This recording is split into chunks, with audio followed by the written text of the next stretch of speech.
प्रधान बन गया ना, ये इंस्पेक्टर ये जो है ना, ये तारे चक्कर काटते फिरे जा, ये तो मैं बनने के बाद बताऊंगा। तो उन्होंने अपने भीड़ इकट्ठा करी और उन्होंने कहा कि तुम मुझे प्रधान बनाओ, फिर मैं देखता हूँ इंस्पेक्टर वगैरह को, तो मैं ऐसे ही देख लूंगा। मुजफ्फरनगर के एसएसपी अभिषेक यादव को चैलेंज देना पड़ा महंगा। वीडियो वायरल होते ही मुकदमा दर्ज हो गया और अब भागने की नौबत आ गई है। दरअसल मुजफ्फरनगर के एसएसपी अभिषेक यादव पंचायती चुनावों के लिए प्रत्याशियों की लगातार बैठक ले रहे हैं। उनकी कई वीडियो वायरल हुई हैं, जिसमें वो साफ कहते नजर आ रहे हैं कि गुंडों और अपराधियों का चुनाव जीतने के लिए सहारा लिया तो जिंदगी नर्क बना दूंगा, बर्बाद कर दूंगा। और मैं फिर वही बात रिपीट कर रहा हूँ, अगर किसी के भी दिमाग में ये वहम है कि भाई आप दबंगई से डरा के धमका के वोटरों को वोट डलवा लोगे और चुनाव जीत जाओगे, अगर मुझे पता लग गया तुम जीतो या ना जीतो, मैं जिंदगी नरक बना दूंगा। बस एसएसपी की इसी सख्त लहजे को देख दबंग सैयद इखलाक, जो बागोवली गांव का प्रधान प्रत्याशी है, और उसने एसएसपी को ही चेतावनी दे दी कि मैं एक बार प्रधान बन जाऊं फिर बताऊंगा उस इंस्पेक्टर को।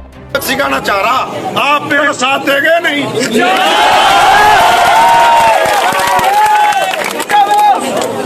मैं जैसा कैसा आप लोगों के बीच खड़ा, मैं अपनी हैसियत के मुताबिक लोगों के काम करे और इंशाल्लाह हार जाऊं या जीत जाऊं, जैसे आप प्रधान दिए ना तुमने 25-30 सालों में, उनसे मजबूत रहा इस गांव में।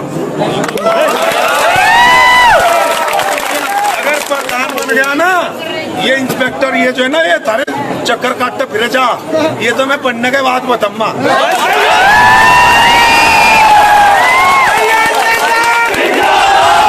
लेकिन जैसे ही ये वीडियो वायरल हुआ, यूपी पुलिस एक्शन में आ गई। मामला दर्ज हो गया और उसके साथियों को, उसके सपोर्टर को थाने में लाकर पूछताछ की गई और अब उन पर 307 का मुकदमा दर्ज हो गया है। एक व्यक्ति द्वारा आचार संहिता का उल्लंघन, कोविड के नियमों के उल्लंघन और एक व्यक्ति की तहरीर के आधार पर थाना नई मंडी में बागोवाली के एक प्रत्याशी के विरुद्ध अभियोग पंजीकृत किया गया है। प्रकरण की जांच की जा रही है। अभियुक्त की गिरफ्तारी के लिए 2 टीमें रवाना कर दी गई। और फिलहाल प्रधान पद के प्रत्याशी गांव से फरार हैं। बस इसी को लेकर एसएसपी अभिषेक यादव ने भी मुजफ्फरनगर के जानसठ में मीटिंग की और सरेआम बोल दिया कि अब आए वो प्रधान। अब तो वो फरार हो चुके हैं, उन पर 307 का मुकदमा दर्ज है। जो है जिले में हमारे अलावा तो कोई है ही नहीं कुछ। तो उन्होंने अपने भीड़ इकट्ठा करी और उन्होंने कहा कि तुम मुझे प्रधान बनाओ, फिर मैं देखता हूँ इंस्पेक्टर वगैरह को, तो मैं ऐसे ही देख लूंगा। तो अब वो अपने गांव में नहीं है, गांव से फरार चल रहे हैं, भाग रहे हैं। अब आप समझ सकते हैं कि वो क्या चुनाव लड़ेंगे। उनके ऊपर 307 का मुकदमा दर्ज है। जेल तो वो जाएंगे और 19 तारीख के बाद छूट कर आएंगे। उनके परिवार के लोगों से थाने वाले पूछताछ कर रहे हैं। अब वो कैसा चुनाव लड़ेंगे और उनके यहाँ से कौन चुनाव लड़ेगा, ये मुझे आपको बताने की जरूरत नहीं है। मैं बार बार एक ही चीज कहता हूं कि मैं आपको समझा के जा रहा हूं। अगर आपको लगता है कि फालतू बात है तो आप करके देख लीजिए, फिर मैं बताऊंगा मैं क्या करूंगा। तो इनको लगा कि भाई हम फालतू बात कर रहे हैं, उन्होंने करके देख लिया। तो मेरा आपसे सिंपल सा 2 बातों का वो है। अगले 7 दिन आपके 2 भागों में डिवाइडेड हैं, अब से लेके 18 तारीख और चुनाव का दिन 19 तारीख। चुनाव के तारीख तक 18 में से 17 की शाम तो वैसे ही सब खत्म हो जाएगा आपका 48 घंटे पहले। तब तक शांति प्रिय तरीके से नियमों का पालन करते हुए जो आपको करना है आप करिए, लेकिन गलत काम कोई नहीं करेगा। और ये भी कह दिया कि 19 अप्रैल को अपने मतदान के दिन वोट डालिए और अपने घर चले जाइए। सड़क पर बेवजह घूमते मिलोगे तो हमारी गाड़ी से उठाकर थाने ले जाएगी। थाना बहुत ही बड़ा है। चाहे वो डराए, धमकाए, प्रलोभन दे, शराब पिलाए, कुछ भी करे, इनमें से किसी भी प्रकार से यदि आपको लगता है कि आप चुनाव जीत लेंगे, तो मैंने आपको कहानी बताई थी है। जीतना हारना तो बहुत दूर की बात है, आपको पता भी नहीं लगेगा कि आपके चुनाव में हो क्या रहा है।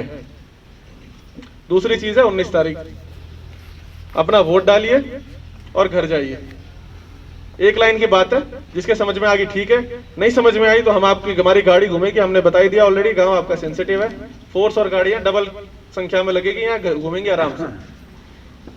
गाड़ियों का सिर्फ एक काम है, गांव में जो घूमता मिल गया उसको ले जाके हम बिठा देंगे। थाना बड़ा है, हमारे पास जगह बहुत है, कमरे बहुत है। जब चुनाव खत्म होगा तो रात को 2-3 बजे फिर सोचेंगे क्या करना है उस आदमी का। तब तक तो हमारे पास टाइम ही नहीं है। इतना जरूर है कि ले जाके पुलिस की सिक्योरिटी में बिठा देंगे। तो जिसको खातिरदारी का शौक है वो घूमता हुआ मिल जाए 19 तारीख को। प्रत्याशियों के लिए खासकर वो है कि भैया अगर आप जाके बैठ गए थाने पे तो तुम्हें पता ही नहीं चलेगा तुम्हारे चुनाव में क्या हुआ। इसलिए इस वहम को निकाल दीजिए कि उस मोहल्ले में जाके देख लें कि वहां कौन वोट देने आ रहा है, वहां से कौन वोट देने आ रहा है, और लोगों से पूछ रहे हैं कि भैया तू क्यों वोट देने आ रहा है, अपने घर को जा। या खड़े होकर देख रहे हैं कि 4 लड़के खड़े कर दिए, देख रहे हैं कि भैया हाँ यहाँ से इतने आ रहे हैं, यहाँ से इतने आ रहे हैं, यहाँ से ये आ रहा है। तो ये कहानी अगर आपके दिमाग में हो तो कृपया इसको छोड़ दें, नहीं तो हम बिठाएंगे जरूर, लेकिन उसके बाद की कार्रवाई मैं आपको 20 तारीख को ही बताऊंगा। अभी से बताऊंगा तो डर जाओगे, तो 20 तारीख को बताऊंगा मैं। लेकिन 19 तारीख को अपना वोट दीजिए और अपने घर चले जाइए। हम पे भी काम है, आप पे भी काम है। ये वाला काम हमारे लिए थोड़ा फालतू है, लेकिन करने में कई बार जरूरी हो जाता है। यानी कि प्रधान पद के प्रत्याशी को धमकी देना महंगा पड़ गया और मुजफ्फरनगर के एसएसपी ने सिखा दिया कि आखिर कानून का पालन कैसे किया जाता है। तो आप भी इस वीडियो को ज्यादा से ज्यादा शेयर कीजिए और आपके अपने चैनल हेडलाइंस इंडिया को सब्सक्राइब कीजिए।